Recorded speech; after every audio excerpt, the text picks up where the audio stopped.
G'day guys, Fishin Straya here. Today I'm going to be the first episode of a new series that I'm going to be introducing to the channel. I've built a poll up on Instagram. You guys have sort of been keen for me to do something like this, but pretty well much is going to be episode 1 of Fishin Straya Tackle Talks. Pretty well much as it suggests, just going to be me rambling stuff over a cold one or two, talking about all my sorts of fishing, you know, what I'm doing on the weekend, how I'm going fishing on the weekend, how I store my soft plastics, just everything. So yeah, let's get right into it. So first of all, I'd just like to thank my two main fishing sponsors that support me out, Tamar Marine and the Fishermans Shed. I cannot thank these guys enough, like all the things they give to me to make videos. I could not do it without them. So if you're in Lonnie or Hobart and you haven't gone down to those shops and had a look, make sure you get in there. But yeah, so I put out the dial tackle boxes, got them all opened out, picked up a couple of lures, tied some leaders on. So let's get right into it. So I've taken 4 rods for the weekend, and me and a couple of the boys from down south, we're going to go give Lake Crescent a look, and then we're going to go fish Bronte Lagoon. But I'm just going to be talking about what I'm going to be running at Lake Crescent, because it'll probably completely change when I go to Bronte.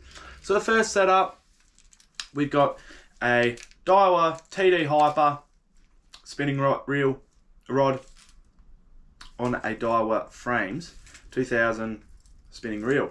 So all of the reels I'm running 8-pound suffix braid on, thanks to, that comes from Tamar Marine.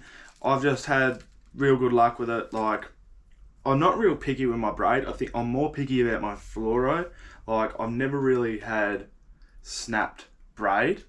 Actually, I do lie. Half of them are suffix, half of them are Daiwa J braid. They're yet again from Tamar Marine. But yeah, I'm not that picky with my braid, as long as it's a nice thin braid that can cast well, which both of those brands are. I'm pretty willing to fish any of them. And then we go to my leader. So I'm running an 8-pound leader. That's pretty heavy for what I usually do for trout. Usually I only run a 4-pound leader, but Lake Crescent, you got your big fish. You know, there's multiple double-digit fish in there. You really would not be happy with yourself if you hooked up to a 20-pounder and you had 4-pound line, you snapped off. You would never forgive yourself. So I'm running 8-pound leader, which is my favourite leader, FC Shooter Invisible by Sunline in 8-pound, like I mentioned earlier. I find this is like, I've tried a lot of leaders, but I find this one has always been my favourite. I've run it for about 2 years now, and just I've had that much reliability with this, where other brands I've snapped, you know, I haven't run the right, like, not failure, it could have been me, but like, I find 99% of this time this never lets me down. And if it does let me down, it's most of the time slipped at my knot, which is probably my fault because I haven't tied a knot right, or nothing else. Like, it doesn't fray much, it holds its shape. It's a pretty wicked leader, and it's pretty reasonably priced too. I'm pretty sure it's around 35 at Tamar Marine for a 75 metre spool, which some leader brands you're paying 35-40 mark for 50 metres. So you get an extra 25 metres, and it is by far my favourite leader, which I've rigged it up on all of my rods, and now I'm out of it. So Tamar Marine, here I come for another spool. So that's my first setup, and then we'll go to the... did I even mention the lure? No, I didn't. Jeez. Sloppy. You can tell it's my first tackle talk. The lure is a Fishinstraya 63mm lure, just in one of the ones that have been recently released in golden trout.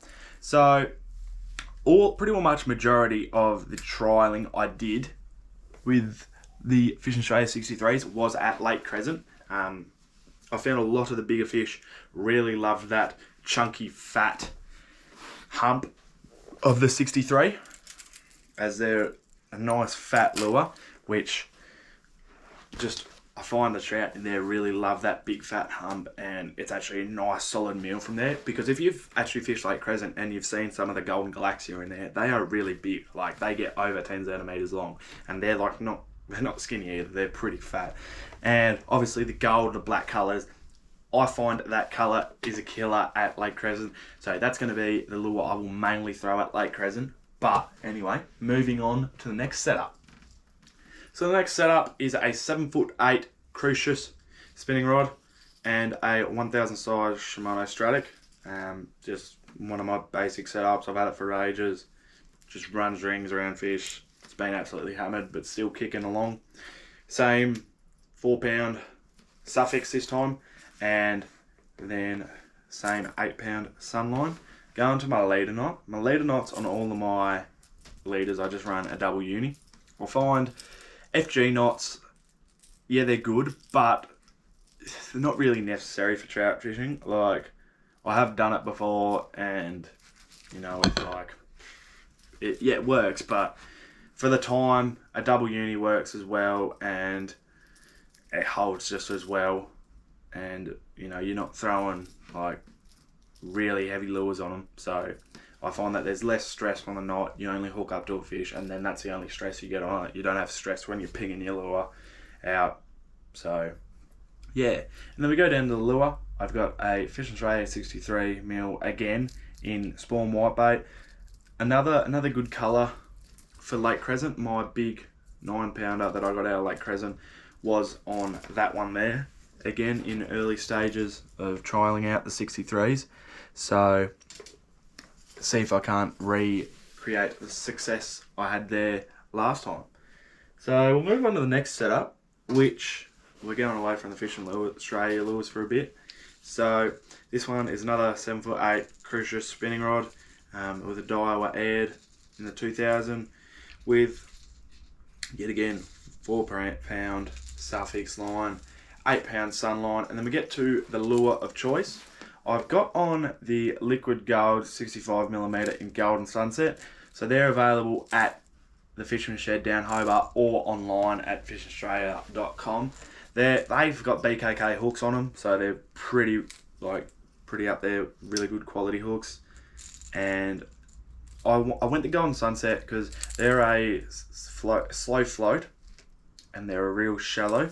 So last time I went there, the water was high, but we've had summer recently and the water would have dropped a bit. I think it's rained a bit up there recently, and it's meant to be pretty cold there Saturday.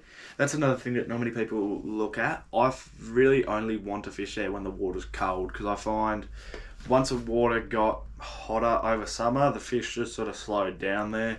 Not chasing lures as active. Like, yeah, people still caught them, but this was just as least what I found. I went there once and sort of, it was way too hot. I think it was like 17 degrees water temperature. So that just sort of shut them down, and we fished it for a bit, but didn't see much moving. But yeah, so looking forward, it's meant to be 2 degrees, so hopefully a bit of a slump in the recent warm weather will bring the fish on. But yeah, so we'll go to my last setup now, which is yet again another Crucius rod, but it's a 7 foot with a Shimano Ultegra on it with a missing dust protector, since someone, cough, kind of Rigby last weekend when we were broom fishing, just decided to drop it somewhere. But we move on. Same thing, 4-pound suffix into a 8-pound sunline leader to a little downsize. Say if I find a fish that's moving, that's being really fussy, I find the smaller 50mm Fishinstraya lures are a really good lure to throw at fussy trout, like, because it's downsized, it's the same nice golden galaxia colour patterns that is so profound in that lake, but it's just that little bit smaller, it's not as fat, and they're a slow sink, so you can really give it a wiggle and then just sit it there and it'll slowly sink right down, and that really gives off a good imitation of a dying bait fish, which I find the trout there love, because those 3 Fishinstraya lures have been what I've caught 99% of my trout out of Lake Crescent. So yeah, that's what I'm throwing for the weekend. hopefully can bring back some good reports from Lake Crescent. But for this week's episode of Fishin Straya Tackle Talks, that is us done. Let me know in the comments if you do like this style of video. Like I said, I'm going to try and keep it up and try and do 2 videos in a week, a fishing video and a tackle talk video, just because I think it's a bit more information to the channel and it just works well. So yeah, that's going to be it. I hope you guys enjoyed. Make sure to like, share and subscribe. Good luck this weekend, and I'll see you guys later.